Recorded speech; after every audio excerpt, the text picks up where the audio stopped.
Dear student, आपण पाहत आहोत महाराष्ट्र स्टेट बोर्डचा 11वीचा सिलेबस, त्यातला चौथा topic kingdom animalia. Dear student, success मिळवायचं असेल तर रेग्युलर आपल्याला अभ्यास करावा लागतो. रेग्युलर आपल्याला या ठिकाणी रिव्हिजन करावं लागतं. आपण रेग्युलर स्टडी केलं तर आपल्याला जे सक्सेस हवं ते ऑलरेडी सक्सेस या ठिकाणी आपल्याला भेटतं. ओके, तुम्ही या ठिकाणी 11वीचा अभ्यास करत आहात, बायोलॉजीचा अभ्यास करत आहात, तर तुम्हाला या ठिकाणी 11वी आणि 12वी दोन्ही वर्षाचा अभ्यास या ठिकाणी CET आणि नीट एक्झामसाठी आवश्यक आहे. ओके, तुम्हाला कुठल्याही मेडिकल क्षेत्राकडे जर जायचं असेल तर तुम्हाला ह्या 2 एक्झामची तयारी या ठिकाणी करावी लागते. डिअर स्टुडंट, मी टॉपिक तुम्हाला शिकवत असतानाच नीटसाठी कोणते प्रश्न या टॉपिकवरती विचारल्या जातात त्या संदर्भातसुद्धा तुम्हाला मी या ठिकाणी माहिती देणार आहे. Okay dear student, please subscribe my channel. माझ्या चॅनलला सबस्क्राईब करा, लाईक करा, शेअर करा व बेल आयकॉनला क्लिक करा, म्हणजे माझे नवीन नोटिफिकेशन्स तुम्हाला त्या ठिकाणी पाहायला भेटतील. ओके डिअर स्टुडंट, आपण किंगडम ॲनिमॅलियाचा क्रायटेरिया, त्याचं क्लासिफिकेशनचं क्रायटेरिया काय आहे या संदर्भात डिटेल आपण अभ्यास केलेला आहे. ओके, त्याच पद्धतीनं आपण ॲनिमल बॉडी प्लॅनचा सुद्धा अभ्यास केलेला आहे. आज आपण बघणार आहोत ॲनिमल क्लासिफिकेशन. या ठिकाणी पाहणार आहोत आज ॲनिमल क्लासिफिकेशन.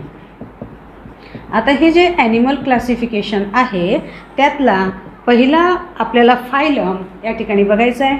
पहिला या ठिकाणी फायलम आहे स्टुडंट फायलम पॉरीफेरा. खूप इझी आहे आणि मी तुम्हाला डिटेलमध्ये या ठिकाणी समजून सांगत आहे. ओके, आणि तुम्ही जर परत जर व्हिडिओ जर पाहत गेलात तर मला वाटतं तुम्हाला जास्त स्टडीसुद्धा करायची गरज नाही. ॲनिमल क्लासिफिकेशनमध्ये पहिला फायलम या ठिकाणी आहे Porifera.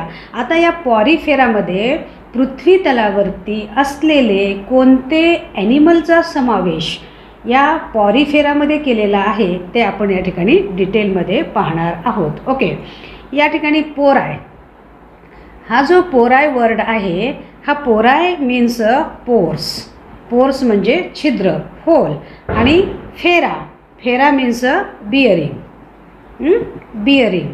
Pores bearing animals are included in case of a phylum porifera. Phylum पॉरीफेरामध्ये अशा ॲनिमलचा समावेश आहे ज्यांच्या बॉडीवरती पूर्ण काय आहेत, स्पंजसारखे असे छोटे छोटे छिद्र त्या ठिकाणी आहेत, पोर्स आहेत. म्हणून या पॉरीफेराला काय म्हणायचं, पोर्स बिअरिंग. त्याच्यामध्ये काय आहेत, which animal are included in case of a Porifera?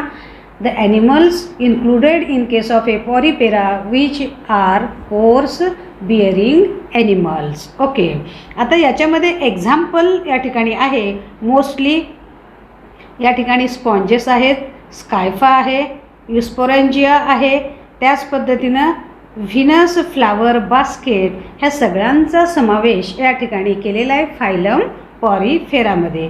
These are aquatic animal. आता यांच्यामध्ये समावेश असलेले जे काही ॲनिमल आहेत ते ॲनिमल कसे आहेत, दीज आर ॲक्वॅटिक. याच्यामध्ये जे ॲनिमल आहेत ते सगळे कसे आहेत, ॲक्वॅटिक ॲनिमल्स. जेवढे काही ॲनिमल्सचा समावेश यांच्यामध्ये केलेला आहे ते सगळे कसे आहेत, ॲक्वॅटिक. आता ॲक्वॅटिक म्हणजे काय, जलचर, पाण्यामध्ये राहणारे. Okay, again most of them are marine. त्यातले जास्त ऑर्गॅनिझम कसे आहेत, मराईन वॉटरमध्ये राहणारे. मराईन वॉटर म्हणजे काय, खाऱ्या पाण्यामध्ये राहणारे. आणि फ्यू, काही कसे आहेत, फ्यू आर फ्रेश वॉटर. काही कसे आहेत, फ्रेश वॉटरमध्ये लिव्हिंग करणारे आहेत. Okay, they are also called sponges. Next point काय असेल, they are also called sponges. त्यांनाच काय म्हटलं जातं, स्पॉन्जेस. त्यांची या ठिकाणी आपण स्पंज वापरतो तो कन्सिडर करू नका. या ठिकाणी ह्याची बॉडी कशी आहे, स्पॉन्जी आहे आणि त्याच्या होल बॉडीवरती त्या ठिकाणी काय आहेत, पोर्स आहेत. Okay, in case of the phylum Porifera the included the organism are mostly aquatic. Okay, these are aquatic animals. These live mostly in a marine water and few are in a fresh water. या ठिकाणी पॉरिफेरामधले सर्व काही सजीव aquatic animals आहेत. जास्तीत जास्त प्रमाणामध्ये ते खाऱ्या पाण्यामध्ये वाढणारे आहेत आणि काही काय आहेत फ्रेश वॉटरमध्ये लिव्हिंग करणारे आहेत. They are also called sponges. या ॲनिमलला काय म्हटलं जातं? स्पॉन्जेससुद्धा या ठिकाणी म्हटल्या जातं. त्यांना स्पॉन्जेससुद्धा या ठिकाणी म्हटलं जातं. ओके डिअर स्टुडंट, आता या ठिकाणी तुम्हाला मी सांगितलेलं होतं क्रायटेरिया. आता त्यातले काही क्रायटेरियाचे वर्ड्स या ठिकाणी येतील, शब्द या ठिकाणी येतील. ते शब्द तर ऑलरेडी तुम्हाला माहीतच आहेत. Okay, most of them have asymmetrical body. Most of them have, त्यांची बॉडी कशी आहे म्हणतात ते? असिमेट्रिकल. आता असिमेट्रिकल म्हणजे काय? असिमेट्रिकल वर्ड म्हणजे काय? कुठल्याही प्लॅननं जर त्याला कट केलं तर त्याचे काय होत नाहीत? समान भाग या ठिकाणी होत नाहीत. अशा प्रकारच्या बॉडीला आपण काय म्हणतो? असिमेट्रिकल. आता या पॉरिफेरामध्ये जे काही ॲनिमल आहेत त्यांची बॉडी कशी आहे? असिमेट्रिकल बॉडी या ठिकाणी आहे. Body of this animal consist of many cells with little division of a लेवर. ह्यांची जी बॉडी आहे, ह्यांची जी बॉडी या ठिकाणी आहे, ह्या बॉडी कशाने बनलेली आहे? मेनी सेलपासून या ठिकाणी त्यांची बॉडी या ठिकाणी बनलेली आहे. कोणाची? The organism which have included in case of a phylum porifera. Okay, their body is considered as a colony of different type of cell. त्यांच्या बॉडीला काय कन्सिडर केलं जातं, समजलं जातं या ठिकाणी? Colony of different type of a cell. These are sedentary animal. हे पॉईंट लक्षात ठेवा. These are sedentary animal. बायोलॉजीमध्ये एवढे वर्ड्स आहेत की ते वर्ड्स एकदा तुमच्या लक्षात आले तर स्पोकन इंग्लिशसुद्धा तुम्हाला या ठिकाणी इझी जातं. प्रत्येक वर्डकडे थोडंसं कॉन्सन्ट्रेट करत चला. त्याचं एकदा मराठी मिनिंग लक्षात आलं की तुम्हाला इंग्लिश टॉकिंगसुद्धा या ठिकाणी काय होतं आहे? इझी या ठिकाणी होतं आहे. Spoken English also get a easy here. Okay, एवढे वर्ड्स ह्या बायोमध्ये आहेत, बायोलॉजीमध्ये आहेत. आता सेडंटरी म्हणजे काय? एकाच ठिकाणी राहणारे, जसं की प्लॅन्ट. काय करतात? एकाच ठिकाणी काय करतात? ते जमिनीला या ठिकाणी फिक्स्ड असतात. त्याला काय म्हणतो आपण? सेडंटरी नेचर. ओके, आता या ठिकाणी पॉरिफेरामध्ये जे काही ॲनिमल्स आहेत ते कसे आहेत? सेडंटरी ॲनिमल्स. म्हणजे एका ठिकाणावरून दुसऱ्या ठिकाणी ते जात नाहीत. एकाच ठिकाणी या ठिकाणी ते काय आहेत? फिक्स्ड आहेत. They bear numerous minute pores called ostia. त्यांच्या शरीरावरती अनेक असे काय आहेत? मायन्यूट, बारीक बारीक बारीक असे काय आहेत? या ठिकाणी पोर्स आहेत, छिद्र आहेत. आणि ह्या छोट्या छिद्रांना काय म्हटलं जातं? या ठिकाणी ऑस्टिया असं म्हटलं जातं. ओके, या ठिकाणी ऑस्टियाचं कन्सर्न नीट एक्झाममध्ये तुम्हाला विचारल्या जातं. स्मॉल पोर्सला काय म्हटलं जातं? Okay, ostia. Through which water enter in the cavity spongocoel. मध्ये जे काही स्पॉन्जोसोल आहे, जी काही बॉडी कॅव्हिटी आहे, ह्या बॉडी कॅव्हिटीमध्ये या ठिकाणी पाणी एंट्री करतं. कारण हा मराईन ऑर्गॅनिझम आहे, हा ॲक्वॅटिक ऑर्गॅनिझम आहे. ह्याच्या जे काही होल्स आहेत, ह्याचे जे पोर्स आहेत, त्या पोर्समध्ये या ठिकाणी काय जातं? पाणीमध्ये जातं. कुठे? बॉडी कॅव्हिटीमध्ये या ठिकाणी जातं. बॉडी कॅव्हिटीला काय म्हटलेलं आहे? स्पॉन्जोसोल या ठिकाणी म्हटलेलं आहे. Water leave the body through single large opening called osculum. आता ह्याच्यामध्ये जे काही पाणी गेलेलं आहे, याच्यामध्ये गेलेलं पाणी आता सगळ्या छिद्रातून, सगळ्या या ठिकाणी ऑस्टियामधून पाणी काय केलं जातं? मध्ये एंट्री केल्या जातं. आणि हे सगळं पाणी लिव्ह बाहेर टाकल्या जातं. या ठिकाणी मोठं ओपनिंग आहे, त्या मोठ्या ओपनिंगला काय म्हणतात? ऑस्क्युलम. आता ऑस्टियामध्ये काय केलं जातं? बाहेरचं पाणी या ठिकाणी बॉडी कॅव्हिटीमध्ये जातं आणि सगळ्या बॉडी कॅव्हिटीमधलं जे काही पाणी आहे हे या ठिकाणी बाहेर, शरीराच्या बाहेर टाकलं जातं. कशाद्वारे? Through the ऑस्क्युलम. ऑस्क्युलम कोणाला म्हणतात? Water leave the body through single large opening called a osculum. Okay, water is circulated in the body through canal system. आता हे जे काही वॉटरचं सर्क्युलेशन आहे या बॉडीमध्ये ते कसं केलं जातं? या ठिकाणी कॅनॉल सिस्टीमद्वारे. During the circulation cells of the animal body absorb food. जेव्हा हे पाणी या ठिकाणी सर्क्युलेट होत असतं त्याच्या बॉडीमध्ये, त्यावेळेलाच या पाण्याद्वारे जे अन्न आलेलं आहे त्या अन्नाचं शोषण त्या ठिकाणी केलं जातं, अन्नाचं ॲब्सॉर्प्शन त्या ठिकाणी केलं जातं. ओके, पॉईंट नोट डाऊन करा. During its circulation cells of the animal, हे सर्क्युलेशन होत असताना ॲनिमलचे सेल काय करतात, the cells of the animal body absorb food. Okay, exchange respiratory gases and release excretory product. आणि त्याच वेळेला एक्सचेंज देवाणघेवाण केलं जातं कशाचं, रेस्पिरेटरी गॅसेस कार्बन डायऑक्साईड आणि ऑक्सिजनचं, अँड रिलीज एक्सक्रिटरी प्रोडक्ट. आणि जे काही एक्सक्रिटरी प्रोडक्ट कोणाला म्हणतो आपण, अनवॉन्टेड सबस्टन्स, शरीरामध्ये जे नको असलेलं सबस्टन्स आहे ते शरीराच्या बाहेर टाकण्याच्या क्रियेला आपण काय म्हणतो, एक्सक्रिशन. आणि तो नको असलेला भाग या ठिकाणी काय केला जातो, त्या ठिकाणी टाकल्या जातो. Spongocoel is lined by special flagellated cell called as a, या ठिकाणी कोनोसाइट्स. आता या ठिकाणी हे काही सेल्स या ठिकाणी आहेत, हे सेल त्याला काय आहेत, फ्लॅजेला या ठिकाणी आहेत. आणि त्या फ्लॅजेलाला काय म्हटलेलं आहे या ठिकाणी, कोनोसाइट्स ऑर ए कॉलर सेल. आता हे जे काही फ्लॅजेला असलेले सेल आहेत ह्या सेलला काय म्हटलेलं आहे, कॉलर सेल असं या ठिकाणी म्हटलेलं आहे. अजून एकदा लक्षात द्या, spongocoel is lined by special flagellated cell. आता स्पॉन्जोसोल कोण आहे, ही जी काही कॅव्हिटी आहे त्याच्या शरीरामध्ये जी काही कॅव्हिटी आहे ह्या कॅव्हिटीला काय म्हटलेलं आहे, स्पॉन्जोसोल. आता या स्पॉन्जोसोलमध्ये जे काही पेशी आहेत त्या पेशीला काय आहेत, फ्लॅजेला.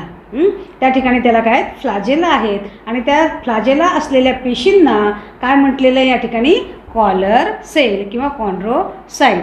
Body of this animal is supported by a calcareous or siliceous spicules of a proteinaceous spongin fibre. आता ह्यांची बॉडी या ठिकाणी कशी आहे, कॅल्कॅरियस, त्याच्यावरती डिपॉझिशन या ठिकाणी आहे, कॅल्शियमचं डिपॉझिशन या ठिकाणी त्यांच्या बॉडीवरती आहे, कॅल्कॅरस आहे किंवा सिलिशियस स्पिक्युल्स त्याच्यावरती आहेत. आणि त्यांसोबतच त्यांचं काय आहे त्या ठिकाणी, प्रोटीनेशियस स्पॉन्जिन फायबर, या ठिकाणी प्रोटीनेशियससुद्धा त्यांच्यावरती काय आहेत, फायबर्स या ठिकाणी आहेत. Okay, they reproduce asexually as well as sexually. आता त्यांचं जे रिप्रोडक्शन आहे या ठिकाणी कोणाचं, पॉरिफेरामधल्या ऑर्गॅनिझमचं रिप्रोडक्शन दोन्ही प्रकारचं घडतं. एक आहे asexually as well as a sexually. दोन्ही प्रकारचं रिप्रोडक्शन यांच्यामध्ये या ठिकाणी घडतं. Asexual reproduction is performed by fragmentation and gemmule formation. Asexual reproduction कशाद्वारे होतं या ठिकाणी, फ्रॅगमेंटेशन.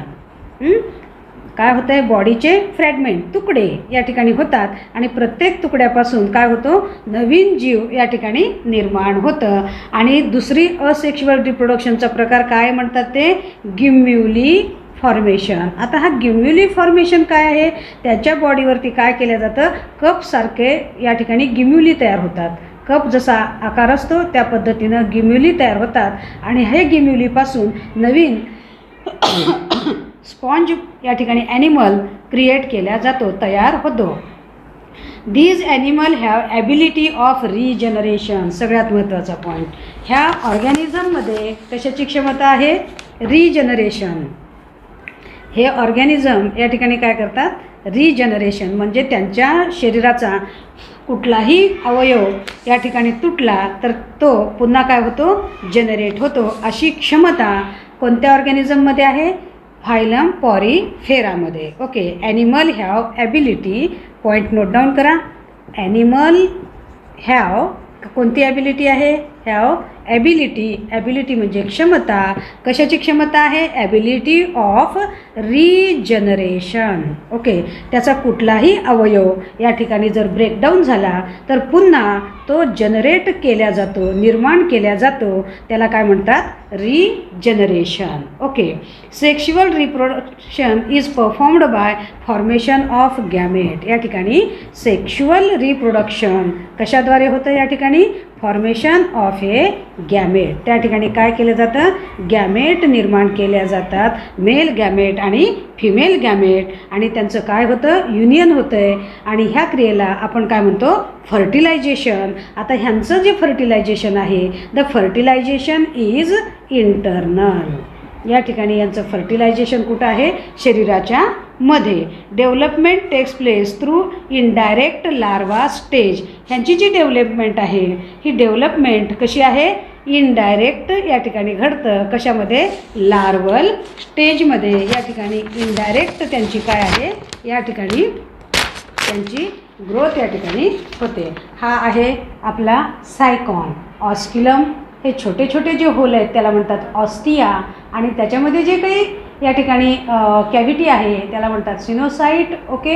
आता या ठिकाणी ही पूर्ण तुम्हाला बॉडी या ठिकाणी दिसते. छोटे छोटे पोर्स जे आहेत ते ऑस्टिया आहेत, आणि मोठा जो ओपनिंग आहे त्याला काय म्हणतो आपण? ऑस्क्युलम या ठिकाणी म्हणतो. ओके.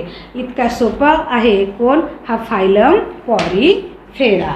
हा फायलम पॉरीफेरा खूप इझी या ठिकाणी आहे. ओके स्टुडंट, आता आपण दुसरा फायलम या ठिकाणी अभ्यास करूयात. पहिला फायलम कोणता आहे?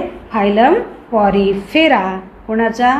ॲनिमल क्लासिफिकेशनमध्ये पहिला फायलम आपण या ठिकाणी ऑब्झर्व केला, डिटेलमध्ये स्टडी केलं. त्याची बॉडी कशी आहे? या ठिकाणी पोर बिअरिंग. या ठिकाणी काय आहे? पोर बिअरिंग्स आहेत. त्याच्या बॉडीवरती या ठिकाणी काय? पोर्स आहेत. ओके. छोट्या पोर्सद्वारे पाणी काय जातं? शरीराच्या मध्ये जातं, आणि मोठ्या पोर्समधून पाणी शरीराच्या बाहेर या ठिकाणी येतं. ओके. आता दुसरा सेकंड फायलम या ठिकाणी आपण डिटेलमध्ये बघणार आहोत. नायडॅरिया. दुसरा कोणता आहे? नायडॅरिया. खूप इझी आहे. आपण रोज दोन दोनच फायलम घेऊन जाऊया. आता ह्याचं एक्झाम्पल या ठिकाणी आहे हायड्रा. तुमच्या परिचयाचं आहे हायड्रा. ओके. त्याच पद्धतीनं ऑरिलिया जेलीफिश या ठिकाणी आहे, आणि त्याच पद्धतीनं सी ॲनिमोन. ओके. ब्रेन या ठिकाणी कोरल, आणि सी फॅन हे सगळे या ठिकाणी कशामध्ये येतात? नायडॅरियामध्ये. They are aquatic. Point note down करा. They are aquatic. आता यांच्यामध्ये जे काही ऑर्गॅनिझमचा समावेश आहे ते कसे आहेत? पाण्यामध्ये राहणारे आहेत. ओके. आता ॲक्वॅटिक म्हटलं की परत प्रश्न येतो, मराईन आहेत, मराईन वॉटरमध्ये राहणारे आहेत का? या ठिकाणी फ्रेश वॉटरमध्ये राहणारे आहेत. ओके. मग त्या ठिकाणी मोस्टली म्हणजे जास्त प्रमाणामध्ये कुठे राहणारे आहेत? In a marine and few. काही कुठे राहतात? In fresh water. काही कुठे राहतात? फ्रेश वॉटरमध्ये या ठिकाणी राहतात. They are sessile or free swimming. महत्त्वाचा पॉईंट आहे. कसे आहेत ते? दे आर सेसाईल, आणि शिवाय कसे आहेत त्या ठिकाणी?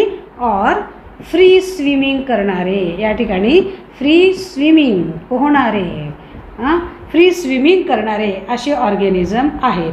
आता महत्त्वाचा पॉईंट क्रायटेरियामधला, they show radial symmetry. They show radial, लक्षात घ्या, सिमेट्री. या ठिकाणी बॉडीला जर कट केलं तर कोणत्याही अँगल या ठिकाणी काय होतात? त्याचे समान भाग या ठिकाणी होतात. त्याला म्हणतात आपण radial symmetry. And the diploblastic. आता सांगा what is mean by diploblastic? यांच्या हे जे काही ऑर्गॅनिझम आहेत ते ऑर्गॅनिझम कसे आहेत? या ठिकाणी डिप्लोब्लास्टिक.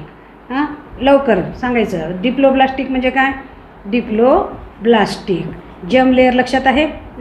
जर्म लेअर्स, झायगोट तयार होतो, त्याचा एम्ब्रिओ तयार होतो. एम्ब्रिओचं रूपांतर 3 जर्म लेअरमध्ये होतं, एक्टोडर्म, मेसोडर्म आणि endoderm.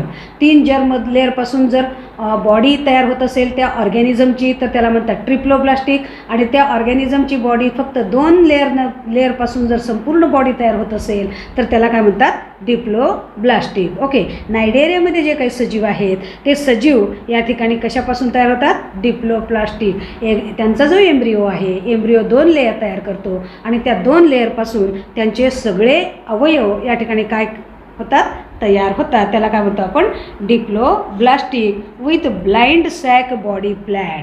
With blind sac body plan. आता सांगा, क्रायटेरिया बघितला होता आपण. ब्लाइंड सॅक म्हणजे काय? ब्लाइंड सॅकमध्ये कसं होतं, त्या ठिकाणी त्या ऑर्गॅनिझमला फक्त काय होतं, एकच ओपनिंग होतं. ओके. या ठिकाणी इजेशन आणि इंजेशन आणि इजेशन एकाच ओपनिंगद्वारे होत होतं. त्याला आपण काय म्हणत होतो? Blind sac body plan. Okay. क्रायटेरियाचे वर्ड तुम्हाला लक्षात ठेवा म्हणून मी सांगितलेलं होतं. ते वर्ड्स या ठिकाणी फक्त येतात, परत मिनिंग त्या ठिकाणी येत नाही. ओके. Radial symmetry. ओके.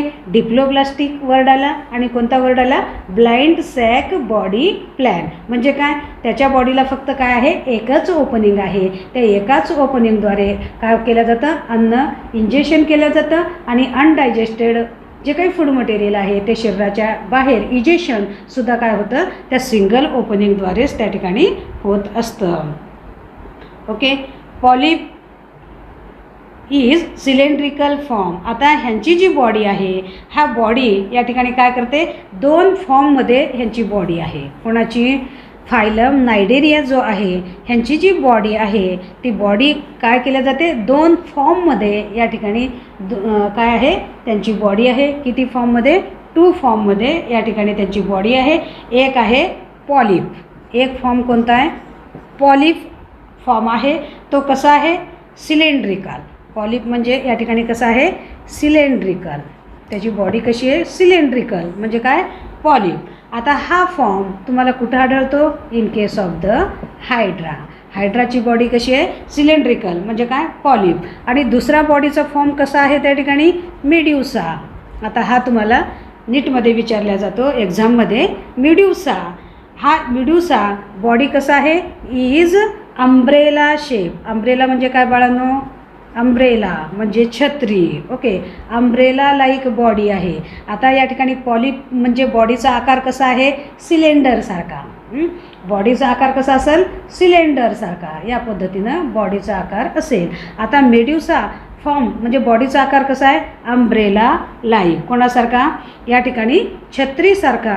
काय आहे? याची बॉडी या ठिकाणी कशी आहे? छत्रीसारखी. टोटल छत्रीसारखी लुकिंग या ठिकाणी तुम्हाला ह्याची बॉडी या ठिकाणी दिसेल. या पद्धतीनं तुम्हाला त्याची body umbrella type whole body तुम्हाला या ठिकाणी अम्ब्रेलासारखी या ठिकाणी काय होते? दिसते. या पद्धतीनं तुम्हाला तिची बॉडी या पद्धतीनं दिसेल. ओके. हा काय आहे? मेड्युसा. या ठिकाणी या पद्धतीची बॉडी ह्याला काय म्हणतो आपण? या ठिकाणी मेड्युसा असं या ठिकाणी याला म्हणतो. ओके. या पद्धतीनं तुम्हाला बॉडी दिसेल मेड्युसाची. ओके. आणि त्याच्यामध्ये तुम्हाला या ठिकाणी या पद्धतीनं ह्याची बॉडी आहे अम्ब्रेला सारखी. एक्झाम्पल आहे ऑरिलिया. या ठिकाणी एक्झाम्पल आहे ऑरिलिया. त्यालाच आपण काय म्हणतो? Jelly fish. हिची बॉडीचा आकार कसा आहे? मेड्युसा. आता ह्या नायडेरियामध्ये जे काही ॲनिमल आहेत त्यांच्या बॉडीचे स्ट्रक्चरचे 2 फॉर्म आहेत. काहीची बॉडी पॉलिप टाईप आहे म्हणजे सिलेंड्रिकल फॉर्मची आहे, तर काही ऑर्गॅनिझमची बॉडी मेड्युसा आहे म्हणजे कशासारखी आहे? अम्ब्रेलासारखी. त्यांच्या बॉडीचा या ठिकाणी काय आहे?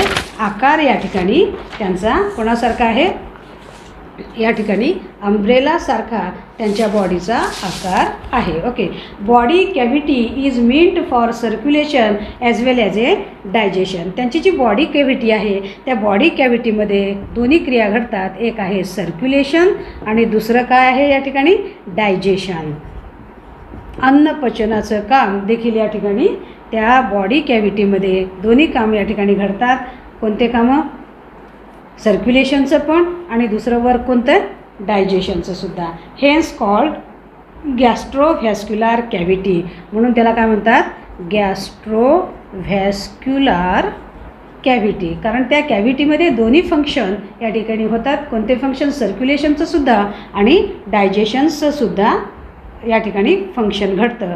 Tentacles beer नायडोब्लास्ट or stinging sale. त्यांचे जे टेंटॅकल्स आहेत त्यांच्या शरीरावरती जे काही टेंटॅकल्स आहेत ते टेंटॅकल्स या ठिकाणी काय काम करतात? या ठिकाणी ते टेंटॅकल्स या ठिकाणी stinging cell which are meant for a anchorage. कशासाठी? अँकोरेज करण्यासाठी. Offence and defence. एकतर त्या ठिकाणी कुठेतरी गच्च अँकर करण्यासाठी, धरण्यासाठी याचा वापर या ठिकाणी केला जातो. कोणाचा? टेंटॅकल्सचा वापर या ठिकाणी अँकोरेजसाठी केला जातो. शिवाय डिफेन्स म्हणजे काय बाळांनो? संरक्षण. स्वतःच्या शरीराचं संरक्षण करण्यासाठी सुद्धा कशाचा उपयोग केला जातो? टेंटॅकलचा. Okay. Cnidarian reproduce both asexually and sexually. नायडेरियामध्ये जे काही रिप्रोडक्शन आहे ते रिप्रोडक्शन दोन्ही प्रकारचं रिप्रोडक्शन या ठिकाणी घडतं. कोणतं? सेक्शुअल रिप्रोडक्शनसुद्धा या ठिकाणी घडतं आणि दुसरं असेक्शुअल रिप्रोडक्शनसुद्धा यांच्यामध्ये घडतं. Asexual reproduction takes place by budding and regeneration. जे असेक्शुअल रिप्रोडक्शन आहे ते कशाद्वारे घडतं? बडिंग. आता सपोज हा हायड्रा आहे, या ठिकाणी बड आलं. This bud is detached from a mother animal and it can grow a new individual. आणि तो नवीन इंडिव्हिज्युअल म्हणून या ठिकाणी ग्रो होतो. त्याला म्हणतो आपण बडिंग. आणि काही ठिकाणी काय केलं जातं? रिजनरेशन. सपोज हा या ठिकाणी कट झाला तर हा पुढचा पीस काय करतो? मागचं पोर्शन तयार करतो आणि हा मागचा पीस काय करतो? पुढचं पोर्शन तयार करतो. आणि अशा पद्धतीनं दोन ऑर्गॅनिझम या ठिकाणी तयार होतात. त्याला म्हणतात regeneration. Sexual reproduction takes place by gamete formation. Sexual reproduction already कशाद्वारे होत असतं? Gamete formation. मेल गॅमेट तयार होतो, फिमेल गॅमेट तयार होतो आणि फर्टिलायझेशन घडतं. They exhibit alternation of a polypoid generation with medusoid generation. Okay. ते त्यांचं जनरेशन अल्टरनेट होतं आहे. आपण प्लॅन्टमध्ये बघितलं अल्टरनेशन ऑफ जनरेशनमध्ये स्पोरोफाईट आणि गॅमेटोफाईट. तर या ठिकाणी ह्यांचं अल्टरनेशन ऑफ जनरेशन कशामध्ये या ठिकाणी घडतं? या ठिकाणी पॉलिपॉइड होतं आणि पॉलिपॉइडचं रूपांतर परत कशात होतं?